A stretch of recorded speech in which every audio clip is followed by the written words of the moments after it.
Hi. Hello. How Here you are. are you? I'm good. How's your day going?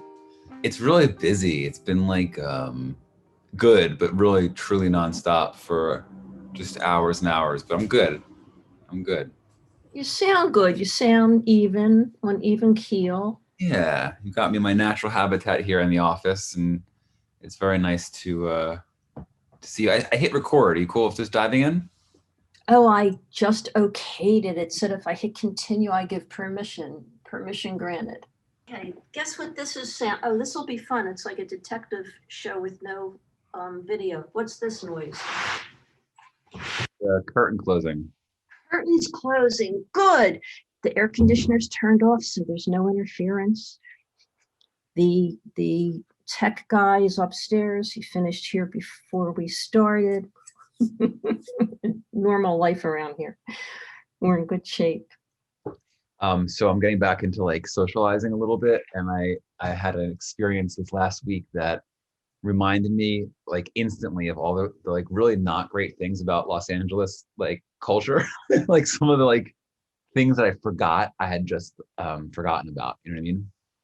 Yeah, I do know what you mean. I was wondering if I was going to hear this from you because I have a short list, but it's a pretty strong list. Go ahead. What is it? A short list of people you talk to or things you want to talk about on the show.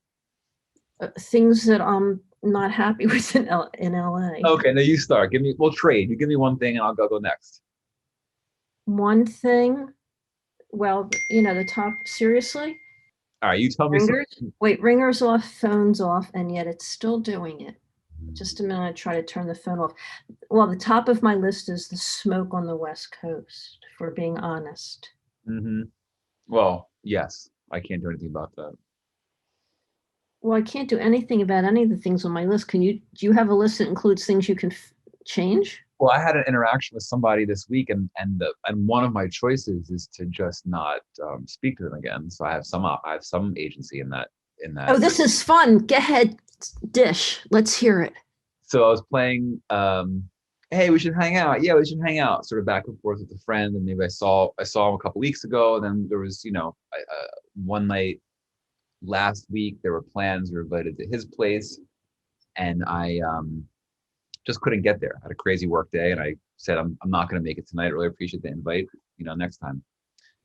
So a few days after that, I said, "Hey, I'm hosting a basketball game, hosting this game, this NBA Finals. I would love for you and your wife to join." He says, "Great." I said, "Great." So about 2.5 hours before that game is set to start, I'm at the Rose Bowl flea market with my girlfriend, and I'm like, "We really got to get going. We have people coming over." And this guy texts and says, "Are you still hosting tonight?" And I said, "Yeah, looking forward to seeing you. Game starts at 6. We'll be back and ready for company as early as 5:30." And then I got like this extremely long text back that was clearly like a voice to text. Mm-hmm. I feel like there might be like a special place in hell. Wait, I'm sorry. What do you mean voice to text? It was I mean, somebody, he spoke into the microphone and it typed it. right, which is like stream of consciousness, and there's no editing, and it's grammatically incorrect. And Isn't that what people used to do before the cell phones on a Saturday night? They'd get drunk and call an old girlfriend or boyfriend and leave a phone message on the machine, and then in the morning say, "Oh, I really shouldn't have done that." That is true. I think people are still doing that, but this wasn't a voice recording. It was text that I received that he had spoken into his phone. So when it doesn't always translate it correctly. So it's difficult to communicate over text anyway. And when somebody uses the voice to text option, it makes it even more difficult. And also, to me, I get it. People are busy. They're driving. They're doing things. I don't want people to hurt themselves or stop doing what they're doing to write back to me. But when you're having like a back and forth conversation and somebody is just like talking into their phone without any edit, it's just fucking rude. It's like, can you just like spend 20 seconds on this conversation and like sort some things out? But I'm getting ahead of myself. My frustration is coming through in this part of the story, even though it wasn't frustrating yet. Okay. Oh, wait a minute. I'm just going to pull these texts up. There's no reason for me to paraphrase. Oh, no, you're going to play it? There's no playing. It's text only. Oh, right. Okay, go ahead. Doesn't it seem like everybody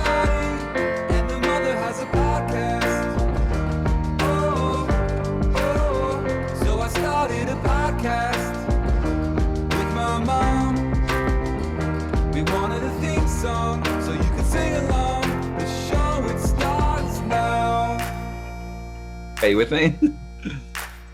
I'm with you. He says, what time are people coming over to your house? This is Sunday afternoon.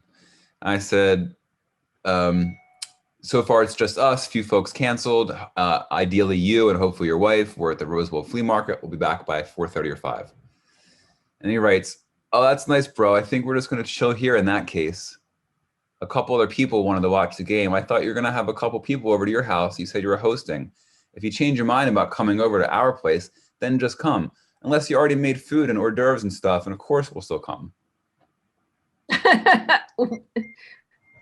Okay. So now's my turn or not yet? Sure, go ahead. And I just realized that dinging If he's sound. making food and hors d'oeuvres, if he's invited other people over already, how could he come to your place for food and hors d'oeuvres? Right. It sounds like a revenge text, but it was only a ball game. I don't know if you maybe you were like the first humans they were going to let in the apartment / house. Nope. And they were really up for it. And then, Nope. Were there other people at his house the night that you canceled? Yes. Well, I don't know. Oh, then he followed up with like, hey, I just set this up, and it's an image of a ping pong table. And he says, do you play? And I wrote back, well, I had a couple versions. My first draft version text back was, I'm really sorry you don't approve of the guest list. I'll try harder next time. And instead I swapped that out for, got it, have a great night, go Suns, in spirit of the Phoenix Suns winning the championship. And then I got a long text the next day, and and a couple missed calls. And this person wanted to like talk it out, which I had a great appreciation for. And I said, I'll call you when I finish work. And I did. And it was a decent conversation.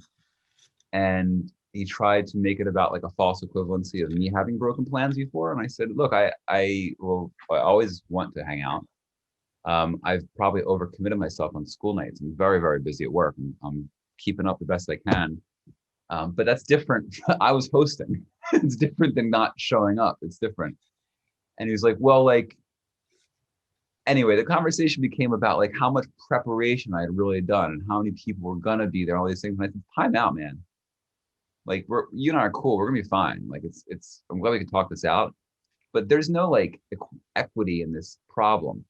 You asked who was coming. I said it ended up just being myself and my girlfriend. Looking forward to seeing you. That wasn't good enough for you, so you fucking canceled and invited people over to your house.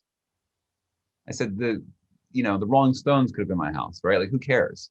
You said, well, you cancel on me. And then I was like, I'm not really sure what you're hoping to get out of this. Like, if you reread that text and pretend that you just got to Los Angeles, this is why people from LA get bad raps for social plans. I said, not for nothing, like we're cool, but that was a super jerk move on your part, a super jerk move. And it's all good, man. It's all good. But like, why do you keep balancing you're a jerk and you shouldn't have done this with it's all cool? Because it's obviously not cool. Why were you trying to placate it? Why were you trying to play both ends against the middle? Because I think I'm talking to somebody who's emotionally immature, and if I don't remind that the end game is tranquility and continued friendship, that it would have gone off the rails in a way that I thought I could protect for her. Yeah, but you're criticizing him, whether you're right or wrong. I have no opinion or stake in this, and I understand that you wanted to explain it to him because you were being respectful of the fact that there was something going on that you didn't really want going on. You still want to be friends with him, but maybe I tried too hard for a copacetic sort of like maybe. But what was at the center of this? What was going on? So we scratched a little further, and he was just like, I thought maybe I was calling a bluff. And I go, oh, hold on. What does that mean? What do you mean by that? And he goes, like maybe like you weren't having people over, or maybe like you had good intentions to do it earlier in the week and kind of the week got away from you. And my text was like the first reminder that it was happening and you had to scramble. And I said, all right, well, let's talk about that for a second, because a moment ago, there was a difference of opinion on the level of jerkiness of you canceling plans because it was just going to be me and my girlfriend. I said, now I'm hearing that you actually doubt my honesty and my integrity and my word. We have a much bigger problem than we started off in this phone call having. And we talked through it a little bit. It got heated. I didn't feel like digging in too much because I had other things to do and it's not that important.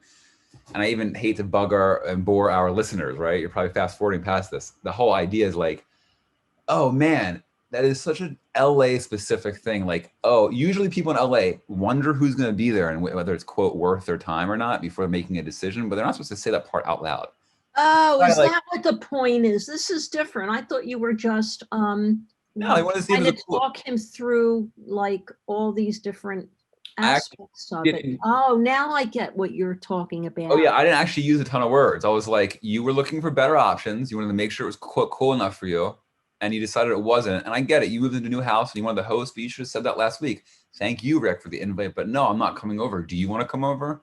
That's a very different conversation. I was like, wow, I am really glad that this isn't my like typical experience, because in Los Angeles, it can be a lot of that in LA, a lot of like a conversation with someone or looking right past you, wondering like, what else is here? Who else is here? It's very oh, is that what this is about? No wonder you dove into this, deep dived into this. Oh, he said to me, oh, I thought you were having people over. In that case, we're just gonna hang here. It was like, fuck, man. Oh, in other words, I got it. It's not enough to come see you. He thought it was going to be interesting. Yeah, so that's what my first response was. Sorry, the guest list isn't interesting enough for you. I'll try harder next time. That was like my jerky first draft I didn't send. But it's a very LA move. And then he doubled down. I found out in the conversation, was not only was he trying to figure out if it was worth his fucking cool time, he wanted to make sure that I wasn't catching me in a lie. Like, to what end? So he was trying to beat you up for canceling on him. This is a hell of a relationship. I don't know who it is, but let it quiet down and maybe you'll see him again and maybe you won't. But now I understand why you're so annoyed. It reminds me a little bit of a time I had a friend, a girl, a lady friend, and I realized that very often, like every time I saw her, just her and me or her and me and one of her friends, that I came home feeling really like disgruntled and annoyed. And I finally decided that I had to stop being friends with her. And there were things obviously that I liked about her.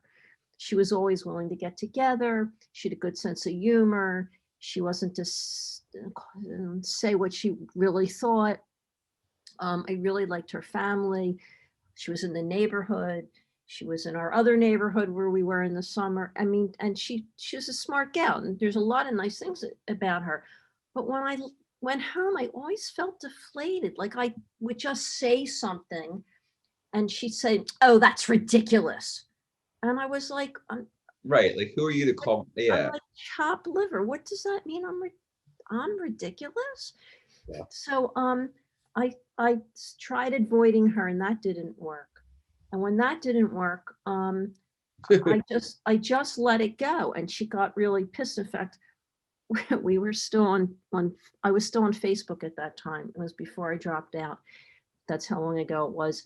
And at one point, and then I dropped off of Facebook. And at one point I called her and I said, there's something on my mind. And I don't know how pleasant or unpleasant this will be, but I really enjoyed our friendship and I called a halt to it. And I think I owe you an explanation, not because I'm afraid or that you may even not even want one, but because I think it might be helpful to you on a personal level. And I said to her, I really loved our relationship. You were easy to get along with, but you would snipe at me and say something really nasty that made me feel like you thought I was stupid. And she said, I've never done that to anyone. That's ghastly. And I said to her, and she said, in fact, my dog died and you know that you must have seen it on Facebook and you didn't even reach out to me. And I said, I remember sitting at such and such a restaurant at the bar with you and your friend named so-and-so. And she said something and you verbally smacked her across the face so that she just looked at you and she said, why would you talk to me like that? I've heard your husband say to you at barbecues, You can't say that to people. I said, so maybe we're already not going to have a relationship. Maybe I can help you. Maybe this will be helpful to you, or maybe it'll be hateful, but that's my truth. And I had to tell you my truth. Mm. And she screamed at me and then she hung up on Right, me. I was gonna say, let me guess how I that was went. wrong. I never did Yeah. that. And I thought, well, that didn't work. If I ever want to break up with somebody again, I'm going to try a different way. When I told a mutual friend who had known her like 30 years before I did in college, she said, well, why do you think I've never been friends with her. You know, she was in my dorm in college. Oh. Yeah, well, It sounds talking like about, what you went through. You were trying to communicate, but the fact is, the die was cast, so to I speak. was cast, and also it's an unfair fight, right? And as I was speaking with him, and I was hearing him try to sort of like bait me or catch me or something or trap me or Mm. things that just weren't part of the actual construct in my experience. I wasn't caught in a lie. I didn't do anything wrong. I feel, in fact, that the infraction's been done to me. I was calm, and I used nonviolent communication, and I used the word I, and I was, I was. It was an argument that this other person was just frankly it was a bad match. It wasn't fair. It was an unfair fight in terms of my abilities to argue and abilities to see what's what. And I was like, I felt very proud of myself. I also felt sort of frustrated. I ended that phone call, and like 10 minutes later, my dad called me to gaslight me. So it was a weird sort of hour of stuff. And then I finished all those phone calls, and I was like, I just worked like an 11-hour workday, and I had 2 conversations with people that must think I'm a total moron. I was like, I'm done. I just turned my phone off. So I have a timer that's a 2-minute timer. It's so when you brush your teeth, you know that you're doing it. Not too short, not too long. I'll get you one. If somebody starts launching in at you, after 2 minutes, say, I have to go, bye, and just hang up. I don't know if your video is on, but can you see this? This is a sand timer. It has pink sand in it. Okay. It's so I have a timer, and I've been pretty good at starting phone calls by saying it's so good to talk to you. I do have to jump on a meeting in 15 minutes, which is almost always true. Mm-hmm. So this actually, it's funny to bring it back. This is a sand timer that my dad gave me when I was little, and it was in the context of being short fused, frustrated with David. But when David yelled, you should turn on the sand timer. Well, it wasn't about that as much as it was before I react or potentially overreact, I could turn on the sand timer and use that time to think about the situation, which is pretty solid advice. And it used to be about like, oh, just it became a symbol for like, just be a little more patient with David, right? Yeah. It's really patience for me, self, whatever. But the device was to like not snap at David, which I don't think I did much of. So it was about extending patience and recognizing different people's ability levels. And then I'd use the sand timer for like other things, like what you're speaking about. Like, all right, I'm going to turn this over. When this sand's done, I'm finished this conversation, or I'm leaving this room, or whatever. So this sand timer, this pink sand, has become like this symbol of the extra potential for just a little more patience for my fellow person. And as I've like developed and reflected and done the work, my level of patience isn't the issue. My compassion and empathy extensions needing to be investigated is not the issue. I've got that in spades for obvious and less obvious reasons, but this still sort of stuck with me. I've always had it on my desk. The reason I'm showing it to you, because, well, it came up in context, but because it's so old, and our listeners or viewers who might be watching this on YouTube, if they are, they can subscribe. And if you're listening, go check us out. It's not moving. I can see you now. It's not moving. It's so old, and it's been in so many different hemispheres that it doesn't actually end. It doesn't stop. It's moving slightly, but not all of it will never fully turn over in either direction. So this symbol of, I'll bet there's a little more patience in your body somewhere, why don't you search for it, has now become a symbol for like the eternity of patience. And within that, the like, how much more patience do I need to exhibit before I'm actually compromising some of me? This is crucial. when we work hard, very hard to whatever, communicate, get along, share, be there for, if we compromise our health because of it, which is what happens, we can lose part of ourselves. What is the point? So I would say, what's the opposite of the sand timer exhibit and demonstrating your exhibition of patience? A flamethrower. Yes, or maybe the fact that it's stuck and the sand won't move is a symbol to you Yeah. that it's time to honor yourself. And it's not about your patience for someone else. It's about if somebody disses you, just move This on. is exactly my point. Or just hang up. I didn't They articulate it. don't want to listen. They don't want your opinion. They've made up their mind. That Yeah. was so icky. I want to go wash my hands just hearing what you had to go through. And No. you're trying in earnest to communicate. And the fact is, 2 minutes is enough for somebody to tear, whatever. Just move on. And maybe next week they'll be in a kinder mood. That's okay. It's not like you have to throw them off the bridge. I feel But you.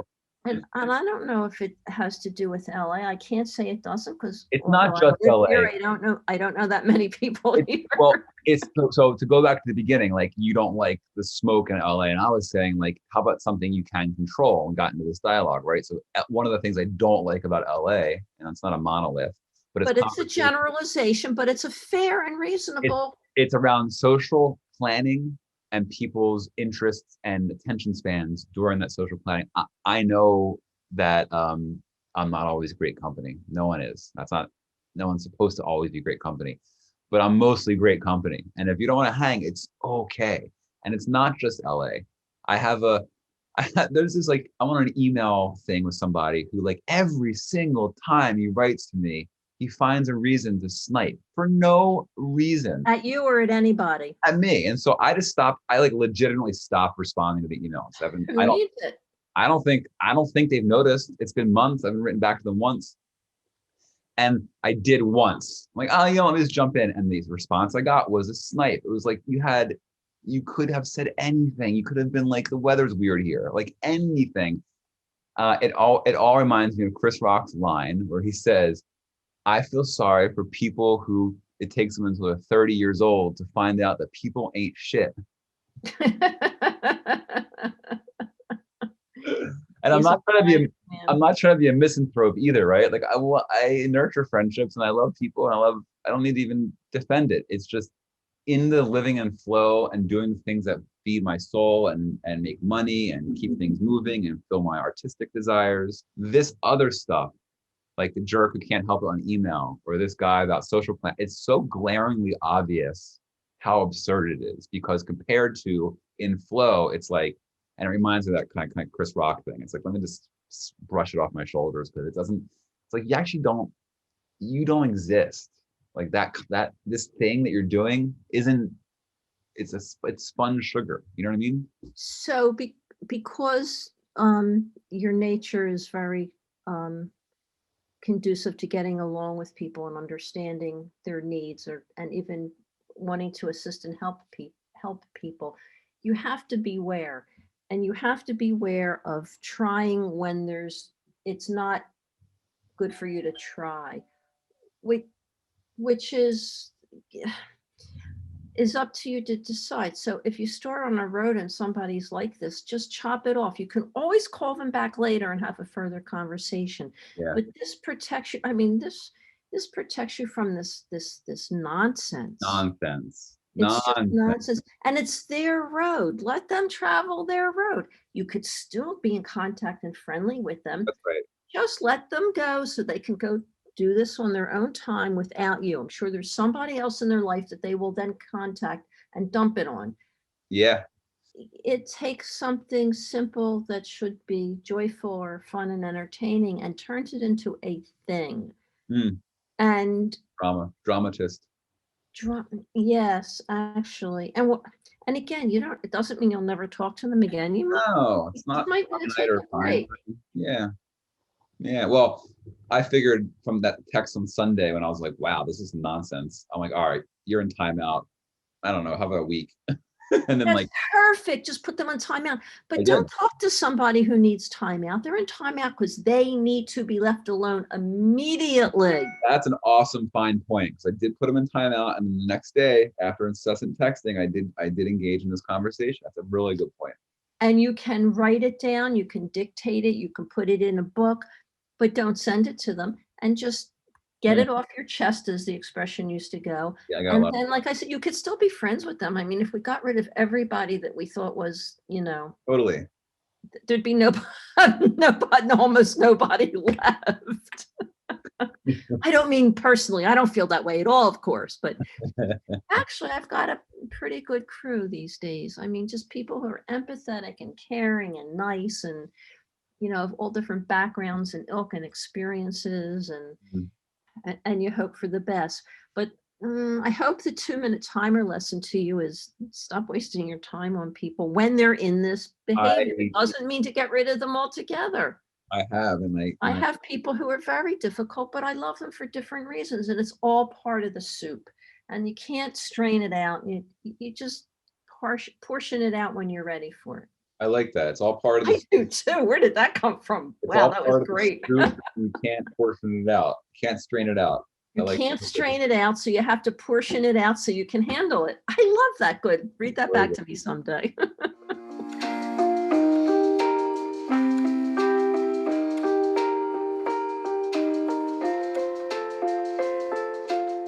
I love you. I love you. Subscribe. So, and I know I didn't show up in, visually in person this week, but people who are, please go to YouTube. Next week we'll be probably back to normal. So I don't like to use the word normal. We'll be back to whatever now. It's true. Subscribe, follow us on social, check us out on YouTube, tell a friend about it. We've got merch. I don't know if you know that, but you can go to our website. Just put it in merch. You just type it into Bing and you get the result. Merch. Everybody and their mother has a podcast. Everybody and their mother has a podcast.com. We'll be back next week. Thank you so much for joining. Mom, I love you. We have to wait till next week. I have more to tell you. Well, I'll call you later. Okay, good. I love you. Don't forget to call your mother. Doesn't it feel